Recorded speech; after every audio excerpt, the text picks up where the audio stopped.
तो बच्चों हम आज जानते हैं कि उत्तल लेंस पर अगर हम बिंब मतलब वस्तु को विभिन्न स्थितियों पर रखें तो प्रतिबिंब कहाँ बनेगा, उसकी स्थिति बतानी है, उसका साइज बताना है, उसकी प्रकृति बतानी है। जैसे कि हम दर्पण में भी कर चुके हैं। बेटा मैंने आपसे कहा था कि अगर दर्पण के डायग्राम आपको समझ में आ गए हैं, उत्तल दर्पण अवतल दर्पण, तो लेंस में भी बहुत आसान है, वही नियम होते हैं। सिर्फ अंतर ये होता है कि दर्पण में प्रकाश की किरणें टकराकर वापस जाती हैं और लेंस में से वो निकलकर दूसरी साइड जाती हैं, क्योंकि ये पारदर्शी माध्यम होता है। तो पहला चित्र है हमारा, जो वस्तु है वो अनंत पर है, अनंत में बहुत दूर है। तो प्रकाश की किरणें आ रही हैं, लेंस में से होकर जाएंगी, तो क्योंकि ये समानांतर आ रही हैं तो ये फोकस पर मिलेंगी, तो हमारा प्रतिबिंब यहाँ बनेगा। तो यहाँ आप जो देख रहे हैं बहुत छोटा बन रहा है, एफ पर बन रहा है, वास्तविक है और उल्टा है। जब वास्तविक होता है तो उल्टा होता है। वास्तविक कब हम कैसे पहचानेंगे, क्योंकि वास्तव में जो प्रकाश की किरणें हैं वो मिली हैं यहाँ पर, इसमें लेंस में से निकलने के बाद। सेकेंड डायग्राम देख लेते हैं। सेकेंड डायग्राम हमने 2F से परे, जैसे वहाँ पर हम कहते हैं C से परे, ऐसे 2F से परे हमने वस्तु रखी, एक प्रकाश की किरण यहाँ से निकली, समानांतर है तो F से जाएगी। बेटा ये ध्यान रखना है, आप डायग्राम गलत बना रहे हैं, F से जानी है। और एक हम O से भेजते हैं, O से भेजते हैं तो वो सीधी निकल जाती है। दोनों प्रकाश की किरणें कहाँ मिलेंगी, हमारी F और 2F के बीच में मिलेंगी। तो हम देख सकते हैं कैसा है कि छोटा है, वास्तविक है, उल्टा है, F और 2F के बीच में है।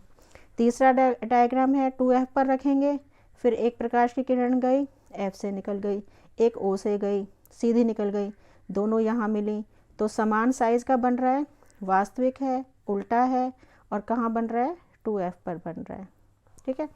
उसके बाद हमने F और 2F के बीच में रखा वस्तु को, समानांतर गई, F से निकल गई, एक O से निकल गई, तो कहाँ मिलेगी, कहीं दूर जाकर मिलेगी, यानी कि 2F के बाद जाकर मिलेगी। तो हमारी वस्तु जो है वो बड़ी, अब बड़ी बन रही है, वास्तविक है, उल्टा है और 2F से परे है।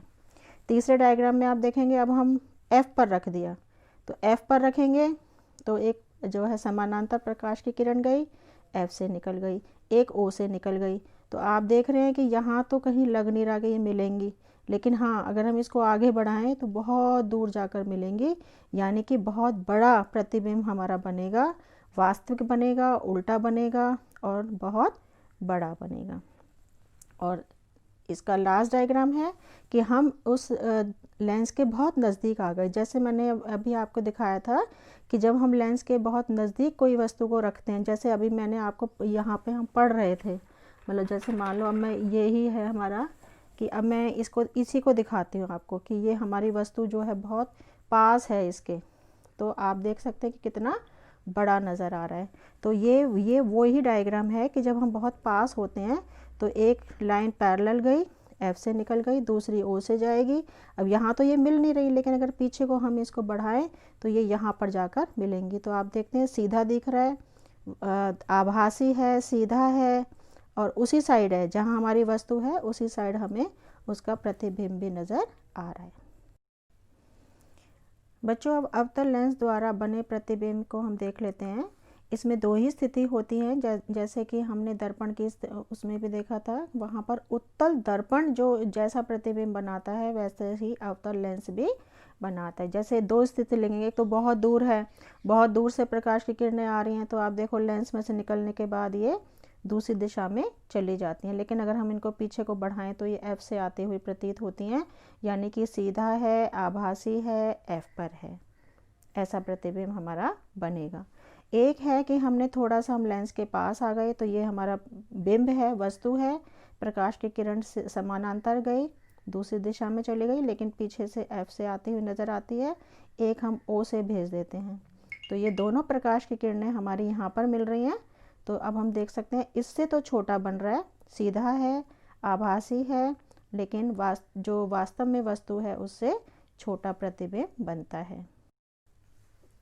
अब बेटा हम लेंस सूत्र कर लेते हैं। जैसे हमने दर्पण सूत्र किया था, दर्पण सूत्र में हमारा था यहाँ प्लस 1/v प्लस 1/u, लेकिन लेंस सूत्र में यहाँ माइनस होता है, 1/v minus 1/u equal to 1/f। अब ये u v f क्या है, u होता है हमारी वस्तु की दूरी। जैसे हमने अगर यहाँ वस्तु रखी है तो इसके और इस पॉइंट के बीच की दूरी को हम u बोलेंगे, ये हमेशा हमारा नेगेटिव में होता है, माइनस लगाएंगे चाहे सवाल में है या नहीं है। और v होता है प्रतिबिंब, जैसे प्रतिबिंब यहाँ बना है तो यहाँ से लेकर सेंटर से लेकर यहाँ तक की दूरी को हम v लिखते हैं। और छोटा f जो है वो फोकस दूरी होता है, यानी कि हमारा प्रकाशिक केंद्र और f के बीच की दूरी को हम फोकस दूरी बोलते हैं।